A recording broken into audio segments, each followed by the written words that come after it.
AICC పిలుపు మేరకు PCC అధ్యక్షురాలు శ్రీమతి షర్మిలారెడ్డి ఆదేశాల మేరకు ఈ రోజు ఉదయం ఏలూరులోని స్థానిక వసంతమహల్ సెంటర్లో జిల్లా కాంగ్రెస్ పార్టీ అధ్యక్షులు శ్రీ రాజనాళ్ల రామ్మోహన్ రావు ఆధ్వర్యంలో కేంద్ర హోంశాఖ మంత్రులు అమిత్ షా గారు భారత రాజ్యాంగ నిర్మాత భారతరత్న డాక్టర్ బిఆర్ అంబేద్కర్ పై చేసిన అనుచిత వ్యాఖ్యలు వెంటనే ఉపసంహరించుకోవాలని, ఆయన కేంద్ర మంత్రి పదవికి రాజీనామా చేయాలని లేదా కేంద్ర ప్రభుత్వం నుండి ప్రధానమంత్రి బర్తరఫ్ చేయాలని నిరసన వ్యక్తం చేశారు.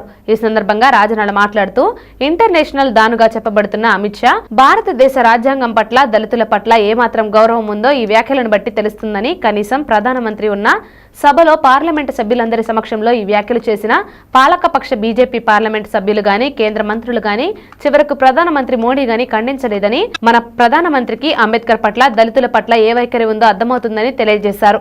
ఈ కార్యక్రమంలో జిల్లా కాంగ్రెస్ పార్టీ జనరల్ సెక్రటరీ గౌడు రంగబాబు, దండుబోయిన చంద్రశేఖర్, ఏలూరు బ్లాక్ కాంగ్రెస్ పార్టీ 1 అధ్యక్షులు చెక్కా గుప్తా, బ్లాక్ కాంగ్రెస్ 2 అధ్యక్షులు లంక రామ్మోహన్, ఏలూరు నగర కాంగ్రెస్ పార్టీ జనరల్ సెక్రటరీ ప్రతాప సుబ్రహ్మణ్య శర్మ, సాదే బాబు ప్రసాద్, మహిళా కాంగ్రెస్ పార్టీ నాయకురాలు పెద్దిరెడ్డి పద్మ, సీనియర్ కాంగ్రెస్ పార్టీ నాయకులు తీడా సత్యనారాయణ, కిసాన్ సెల్ కాంగ్రెస్ పార్టీ అధ్యక్షులు కోమల సాంబశివరావు, సూర్యనారాయణ తదితరులు కాంగ్రెస్ పార్టీ నాయకులు, కార్యకర్తలు పాల్గొన్నారు.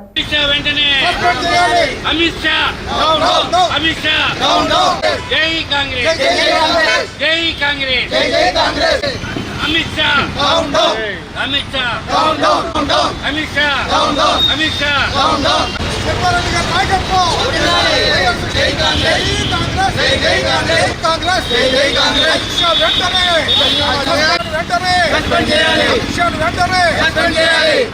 షా చేసిన వ్యాఖ్యలు వెంటనే డౌన్ డౌన్ అమిత్ షా, కేంద్ర కేబినెట్ అమిత్ షా వెంటనే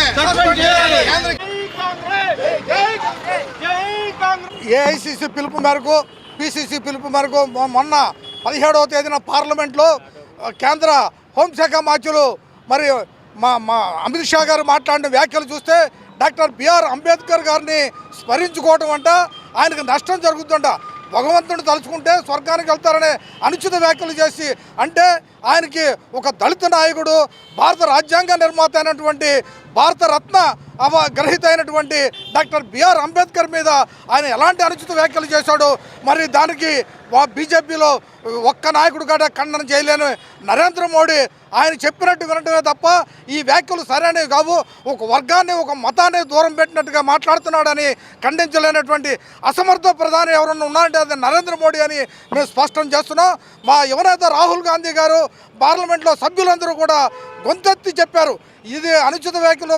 మరి ఎందుకంటే దేశంలో అందరూ కూడా మరి డాక్టర్ బిఆర్ అంబేద్కర్ అంటే భారత రాజ్యాంగ నిర్మాతగా కొలుస్తూ అందరం కూడా ఆయన ఎంతో గౌరవిస్తే అమర్యాదకరంగా మాట్లాడని విధంగా మాట్లాడినటువంటి మరి అమిత్ షా మీద ఎటువంటి చర్యలు తీసుకోమని చెప్పి వెంటనే సస్పెండ్ చేయమంటాం కేంద్ర మంత్రివర్గం నుండి. ఎందుకంటే ఆయన గత చరిత్ర చూస్తేనే గోద్రా సంఘటనలో కూడా మీరు చూశారు, ఆ రోజున గోద్రా సంఘటనలో ఎంతమంది చనిపోయారో అయినప్పటికీ ఎటువంటి చర్యలు లేవు. ఇవాళ ఒక ఇంటర్నేషనల్ దాన్ని మీ ఇలా హోంమంత్రిగా పెట్టుకుని వ్యవహరిస్తున్నాడు నరేంద్ర మోడీ. ఆ నరేంద్ర మోడీ చేసే విషయాల మీద మీరు భగవంతుడు తలుచుకుంటే స్వర్గానికి వెళ్తారు.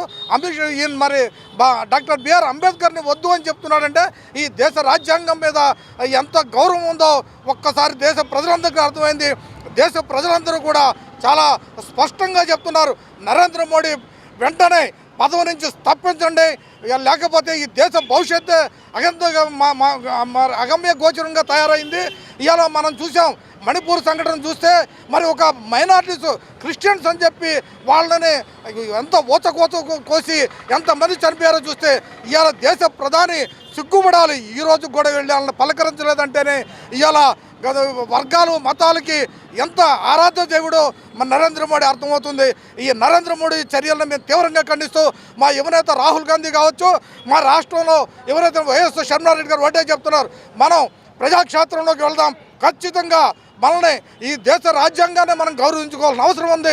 దానికోసం కాంగ్రెస్ నాయకులు, కార్యకర్తలు అందరం కూడా త్యాగాలు చేసి ప్రజల దగ్గరికి వెళ్ళడానికి భవిష్యత్ కార్యక్రమాన్ని యువనేత రాహుల్ గాంధీ గారు, అదేవిధంగా ఈ రాష్ట్రంలో షర్మిలారెడ్డి గారు తీసుకున్నారు. ఆ కార్యక్రమంలో మరి ఏలూరు జిల్లా నుండి కూడా పెద్ద ఎత్తున కార్యక్రమంలో పాల్గొని అందరం కూడా చేయడం జరుగుతుందని తెలియజేసుకుంటూ, ఇప్పటికైనా నరేంద్ర మోడీ అసలు స్వరూపం బయటపడిందని మీకు స్పష్టంగా తెలియజేసుకుంటున్నాం.